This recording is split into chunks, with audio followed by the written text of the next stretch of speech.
Gloire à Dieu.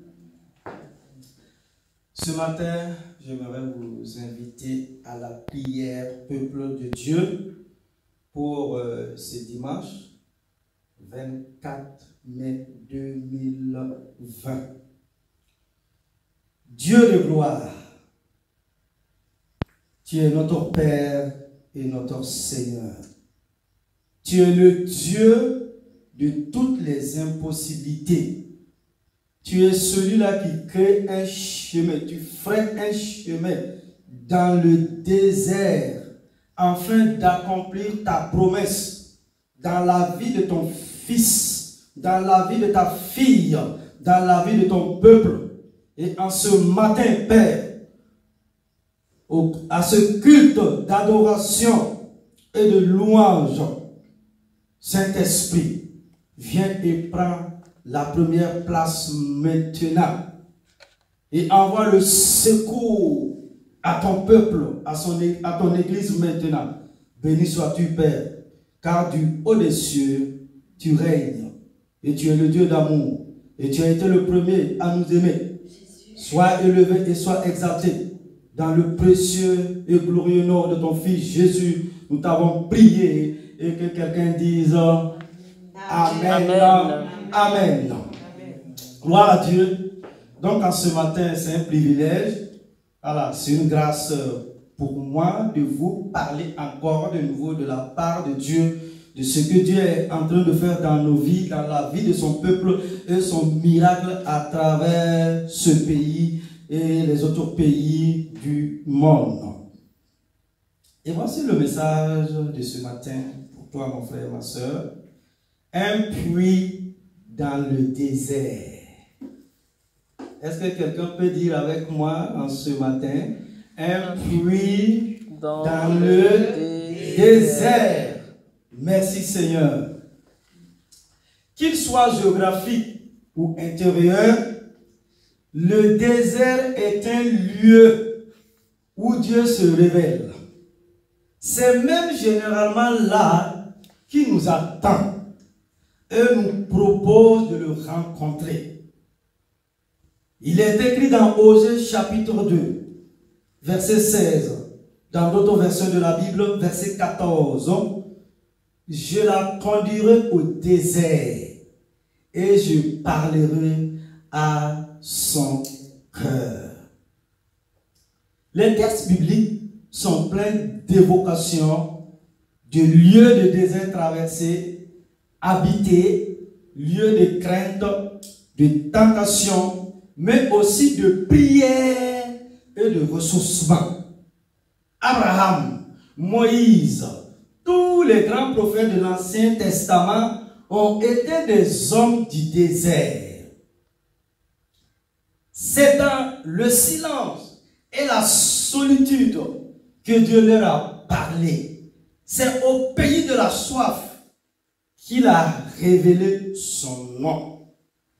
Jésus lui-même a parcouru sans relâche tous les déserts de la Palestine, connaissant à son tour la fatigue, la chaleur et le découragement. Mais, découvrant peu à peu sa mission dans la présence aimante de son Père, Anton Saint-Exupéry disait, ce qu'il y a de beau dans le désert, c'est qu'il cache des puits. Le désert transforme, mûrit. Il peut même être à la source d'un nouveau départ pour que nous puissions à nous ressourcer de façon permanente au puits. Et ce puits, c'est la parole. Nombreux sont ceux qui témoignent d'une rencontre avec Dieu en plein désert après s'être approché du puits. La vie est un savant mélange de joie et de peine. Et finalement, cela nous rend plus vivants. Jacques Dutronc chantait. Dans la vie, il y a des cactus. Celui qui suit Jésus, en tant que disciple devra inévitablement traverser des déserts. Déserts de solitude, de foi, déserts de la raison, des émotions, des illusions, c'est-à-dire des rêves déçus, des repères. Désert dans la prière, désert de pain, de vin et d'eau. Pour traverser et non demeurer dans les déserts, nous devons trouver le puits pour y survivre. Que ce désert vienne de l'ennemi ou qu'il ait été causé par nos mauvaises actions. C'est un enjeu majeur pour l'enfant de Dieu. À chaque désert, Dieu prévoit également la provision. Il ne nous laisse jamais seuls face à nous-mêmes. Et ce matin, peuple de Dieu, vous qui m'écoutez, nous allons voir cela, nous allons le voir en 2 points. Premièrement, comprendre ce qu'est le désert pour en sortir victorieux. Je le parle pour vous, peuple de Dieu. Comprendre ce qu'est le désert pour en sortir victorieux. Les lieux déserts sont des régions non cultivables, délaissés, solitaires, qui peuvent aussi être des lieux dangereux par la présence d'animaux venimeux comme les serpents ou les scorpions. Jésus a pourtant choisi ces lieux pour des moments privilégiés avec son Père, car c'est là que Dieu peut obtenir toute notre attention et la protéger des distractions.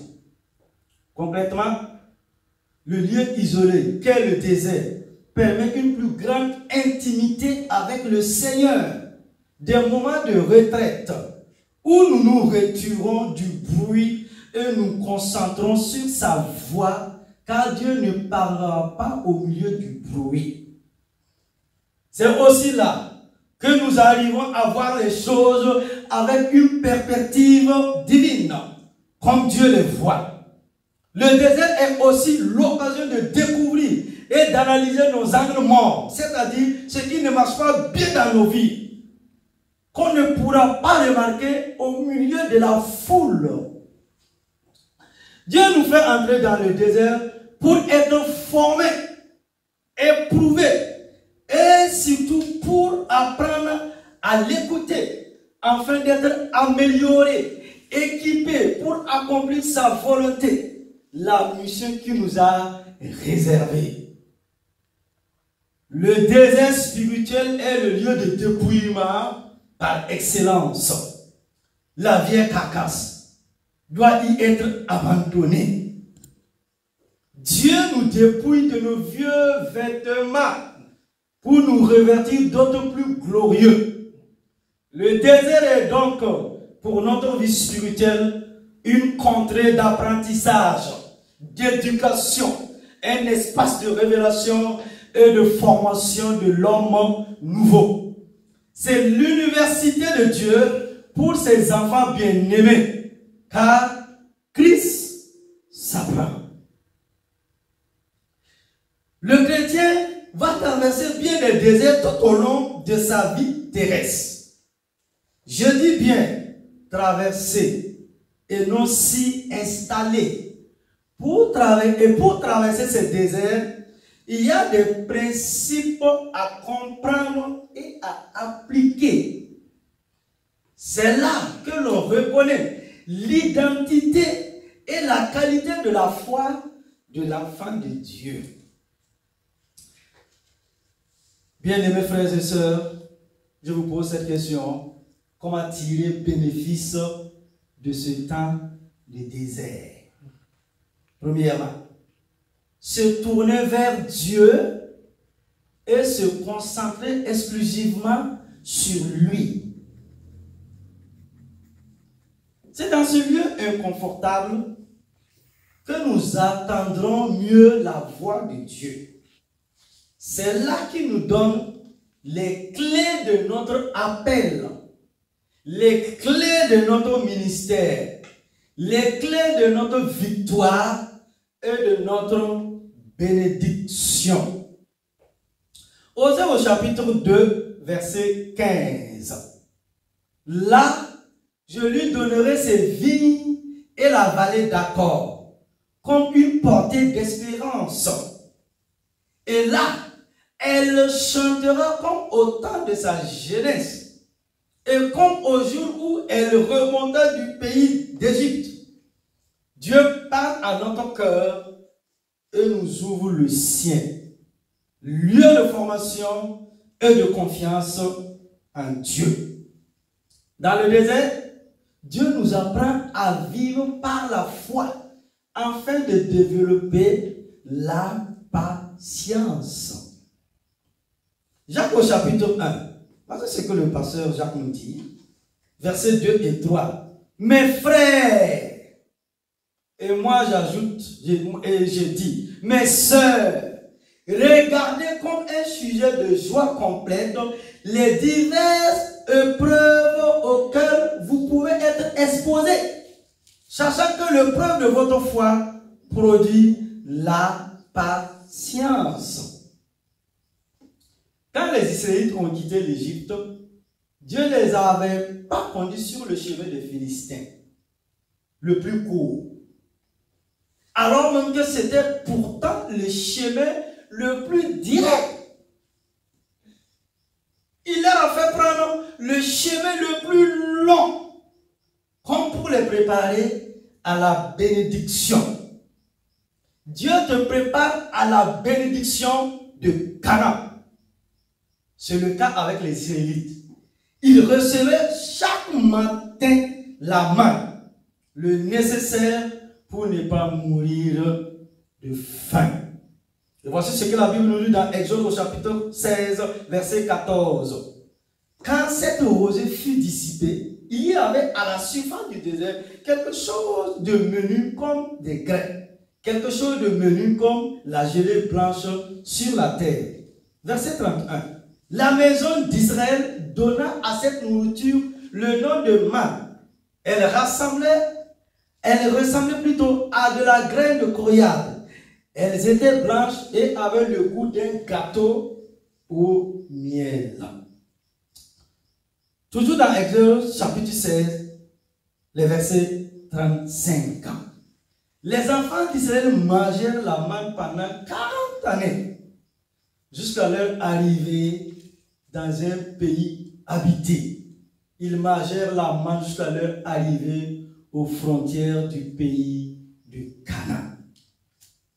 Deuxièmement, demeurer dans sa parole et la proclamer avec foi. Le Saint-Esprit, après avoir attesté que Jésus était bien le Fils de Dieu, en qui il avait mis toute sa confiance, l'a conduit au désert. Jésus y a été tenté par le diable pour l'attester de son identité de Fils de Dieu. Si tu es le Fils de Dieu, Jésus ne s'est pas soumis au diable, mais c'est en sa qualité de Fils de Dieu qu'il a répondu par la parole écrite de son Père. Luc au chapitre 4, versets 1 à 13. Mais je lis les deux versets pour vous. Jésus, rempli du Saint-Esprit, revient du Jourdain, et il fut conduit par l'Esprit dans le désert. Verset 2. Là, il fut tenté par le diable pendant 40 jours. Il ne mangea rien durant ces jours. Et après qu'il fut écoulé, il eut faim. Vous pouvez continuer la suite. Troisièmement, être courageux et reconnaissant. Le courage est une chose que l'on peut abandonner. Car dans la difficulté, on peut être tenté de demander à Dieu de mener le combat à notre place, alors qu'il nous appelle à être de vaillants héros. Dans le désert, il s'agit aussi de demeurer reconnaissant, malgré la douleur de l'épreuve comme le demande Proverbe chapitre 3, verset 6. Recommande-le dans toutes tes voies et il aplanira tes sentiers. Cela n'a rien d'évident, mais c'est de cette expérience que naîtra le nouvel Adam, une nouvelle humanité. Entraînez-vous dans le désert avec l'aide du Saint-Esprit. Non seulement une nouvelle nature apparaît, mais la victoire est assurée. Et quatrièmement, accepter de mourir à soi. Jésus s'est retiré dans le désert d'Éphraïm, au nord de Jérusalem, pour prier avant la passion et accepter la décision de son Père, sa mort à la croix. Jean au chapitre 11, verset 54. C'est pourquoi Jésus ne se montra plus ouvertement parmi les Juifs, mais il se retira dans la contrée voisine du désert, dans une ville appelée Éphraïm. Et là, il demeurait avec ses disciples. Tout chrétien dans le désert devrait prier Dieu et demander le secours du Saint-Esprit pour bien mener le combat et la complète mort à soi et au désir de la chair, afin de vivre une nouvelle vie en Christ Jésus. Je voudrais maintenant attirer ton attention, mon frère, ma soeur, sur ce que ton désert ne doit pas être. Cela veut dire quoi? Ce que ton désert ne doit pas être. Premièrement, un lieu de plainte et de murmure contre ton Dieu. Le peuple d'Israël cria sa souffrance à Dieu lorsqu'il était en Égypte. Dieu l'en délivra. Fatigué de privations, il murmura et Dieu répondit en lui offrant la manne. Puis, il se laissa aussi de cette nourriture bénie. Et il tourna 40 ans dans le désert, où toute une génération périt. Nous pourrions adopter cette attitude face à la souffrance dans le désert. Concentrés sur notre souffrance, nous ne voyons pas la manne, la bénédiction de Dieu pour nous permettre de traverser cette période difficile. Nous regardons à nous-mêmes, aux difficultés passagères, et nous perdons de vue le plan merveilleux de Dieu. Voici ce que la Bible nous dit dans Exode 16, verset 3. Les enfants d'Israël leur dirent: que ne sommes-nous morts par la main de l'Éternel dans le pays d'Égypte, quand nous étions assis près des pots de viande, quand nous mangions du pain à satiété?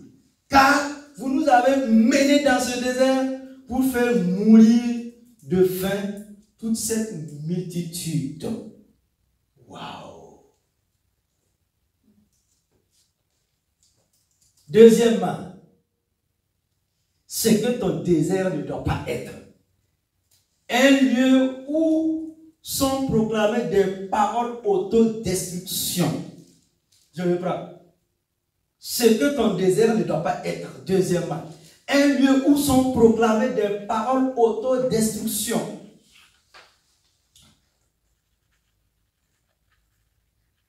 Parce qu'il s'est plaint à plusieurs reprises et qu'il s'est détourné des voies de Dieu, le peuple erra pendant 40 ans, alors qu'il fallait seulement quelques jours pour atteindre la terre promise.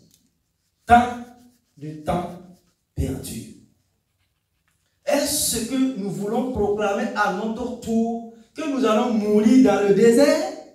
Alors, veillons, car nos paroles sont le reflet de notre état d'âme et peuvent retarder la bénédiction de Dieu comme la favoriser. Troisièmement, ce que ton désert ne doit pas être. Un lieu où nos pensées ne sont pas en harmonie avec celles de Dieu. Dieu nous a laissé sa parole. Un puits qui est notre trésor dans le désert. Si nous avons perdu la route, la Bible est la boussole qui nous conduit. Elle nous permet de sortir de toutes nos pensées déroutantes pour retrouver le chemin du Seigneur. Et pour cela, nous devons regarder non pas à ce que nous ressentons, découragement, souffrance, tristesse, perte de confiance en l'avenir, mais nous appuyer sur notre foi et espérer le rafraîchissement du Seigneur. Cet espoir nous donne la force de nous mettre en marche, de courir dans le désert pour en sortir et arriver à la terre promise. Deuxième point, les fruits d'une traversée fructueuse du désert. Donc, deuxièmement, grand 2, les fruits d'une traversée fructueuse du désert. Après avoir réussi à regarder à celui qui est avec nous, au lieu de regarder l'épreuve elle-même, après avoir appris à se définir, non en fonction de ce qui nous environne, mais en fonction de celui qui est en nous, après avoir appris à s'abreuver de façon permanente au puits, c'est-à-dire à la parole de Dieu, nous sommes faits prêts pour la sortie du désert. Ce que nous avons nous-mêmes reçu au puits pendant le temps de désert, nous sommes non seulement prêts à l'exploiter, mais également à en faire profiter les autres pour la seule gloire de Dieu. Comme le disait Gordon MacDonald, lorsque nous résistons au brisement, lorsque nous en maudissons la présence sur le chemin, nous passons à côté d'une occasion unique de croître et de devenir meilleur. Comme j'ai l'habitude de vous le dire, peuple de Dieu, nous ne sommes pas les premiers chrétiens à qui Dieu demande de partir au désert pour porter du fruit. Ce n'est pas seulement aux chrétiens du 21e siècle. D'autres avant nous ont relevé ce défi. Abraham, Moïse, Jacob et les autres ont relevé ce défi. Ce qui veut dire que nous ne sommes pas les premiers ni les derniers sur cette terre des hommes. Nous voyons dans Genèse, ce premier livre de la Bible, au chapitre 21, versets 1 à 21, le récit de la vie de deux femmes, Sarah, au soir de sa vie, et Agar, dans la fleur de l'âge. Dieu a guidé l'une comme l'autre selon des saisons différentes, afin qu'elles sortent du désert pour porter du fruit. La première partie du récit concerne Sarah. Elle relate le miracle du changement de saison dans sa vie. Sarah a eu à traverser le désert de la stérilité. Après des dizaines d'années de stérilité, alors qu'elle était devenue une vieille dame de 90 ans, Dieu intervient dans sa vie pour lui donner le fils qu'il lui avait promis. La naissance d'Isaac est la marque de la fidélité de Dieu. Dans leur marche pour traverser ce long et périlleux désert, Abraham et Sarah se sont souvent posé la question. Nous avançons en âge. Est-ce possible? Mais Dieu avait une seule réponse pour ce couple. Isaac naîtra. Mais nous savons qu'il n'y a rien de trop grand et ni d'impossible que Dieu ne puisse accomplir dans notre vie. Et moi, c'est ce que l'apôtre Paul nous dit. Dans Éphésiens au chapitre 3, versets 20 et 21. Or, à celui qui peut faire, par la puissance qui agit en nous, infiniment au-delà de tout ce que nous demandons ou pensons, lui soit la gloire dans l'Église et en Jésus-Christ dans toutes les générations, au siècle des siècles, et que quelqu'un dise Amen. Amen.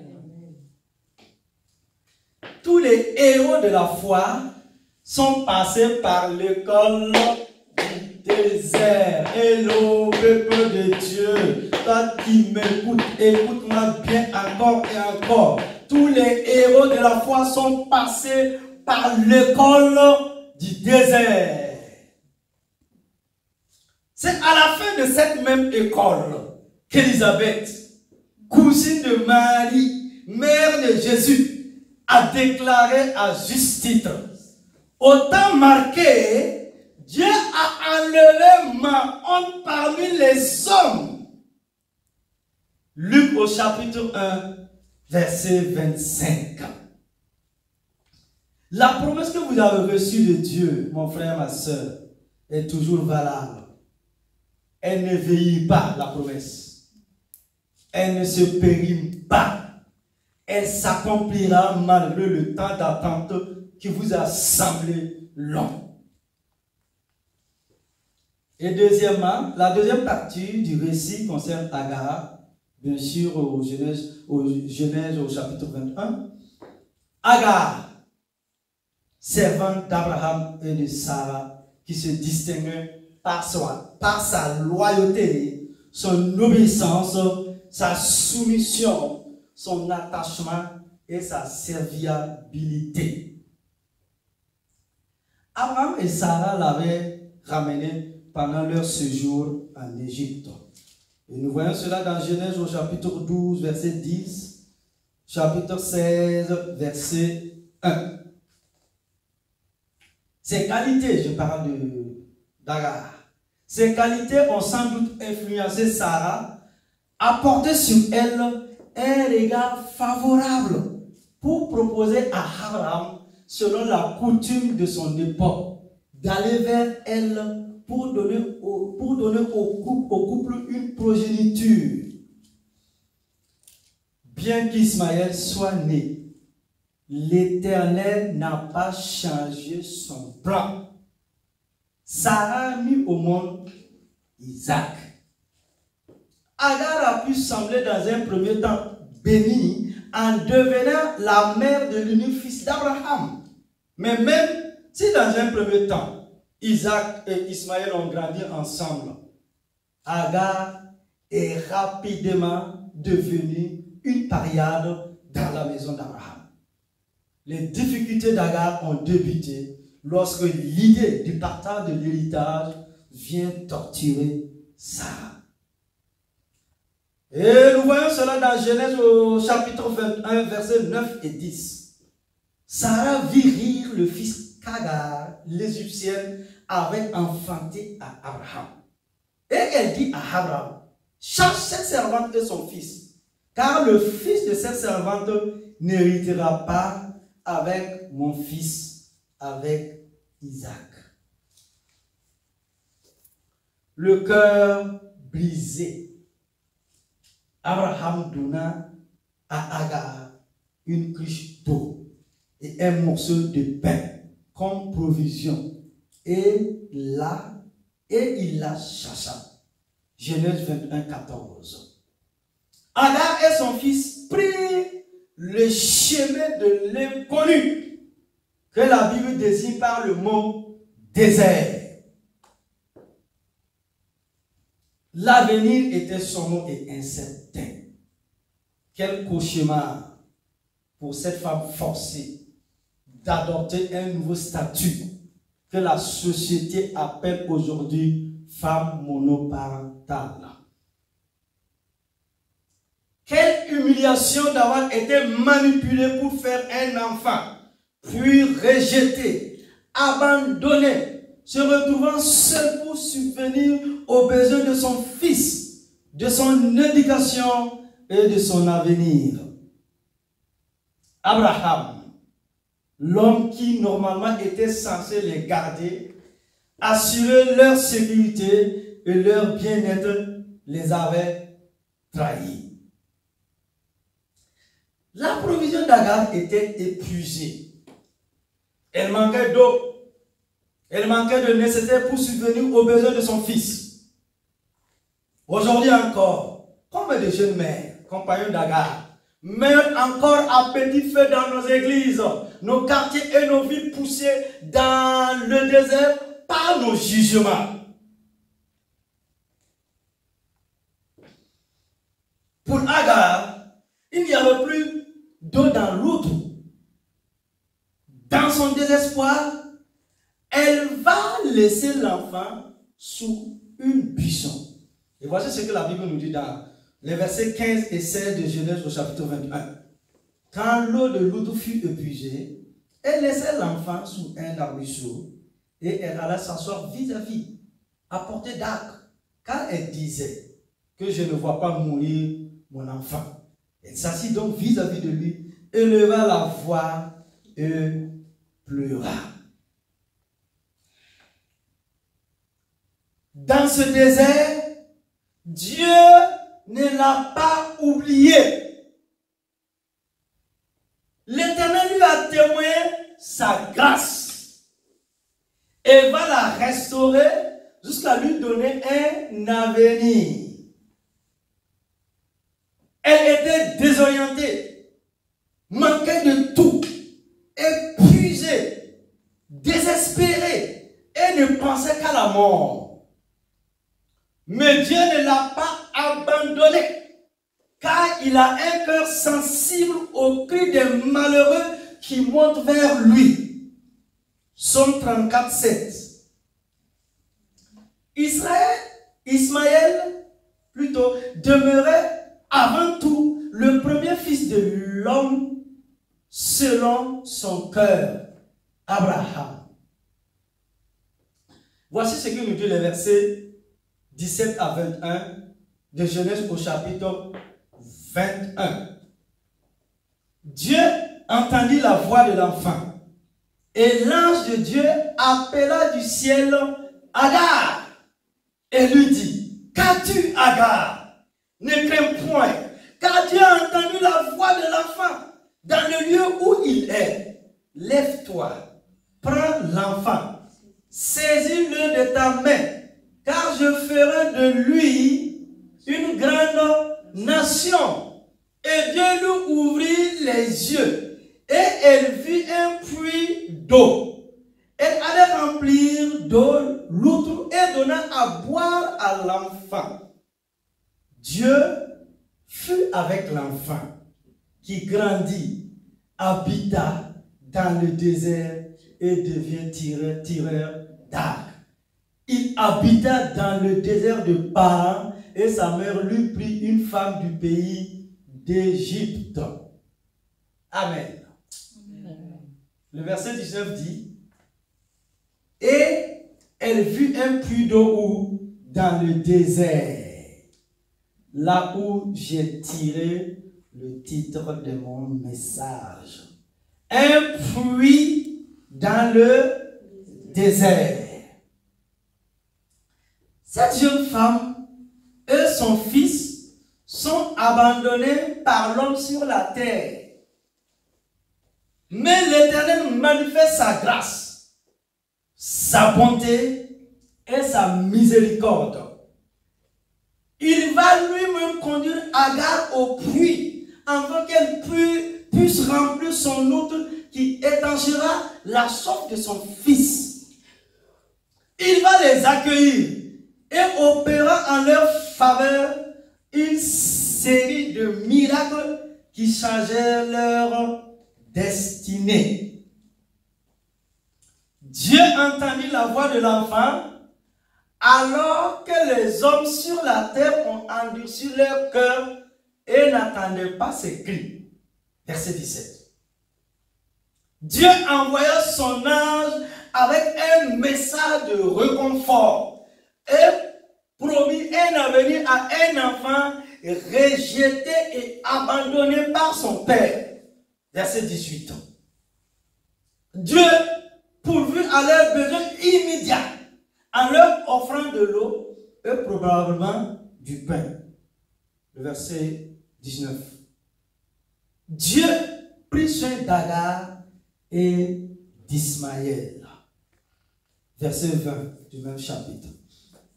Dieu se révèle dans le récit d'Agar et d'Ismaël comme un bon berger, le père des abandonnés, le pourvoyeur et une forteresse pour ceux et celles qui sont en danger. Il est un abri sûr qui ne manque jamais pour quiconque est en détresse. Dans le désert, Agar cria et pleura. Au ciel, Dieu l'entendit et vient la secourir. Voilà le miracle du Dieu d'amour. Ce que nous devons retenir de ces deux histoires, c'est que la décision des hommes sur la terre importe peu quant à notre vie et notre avenir.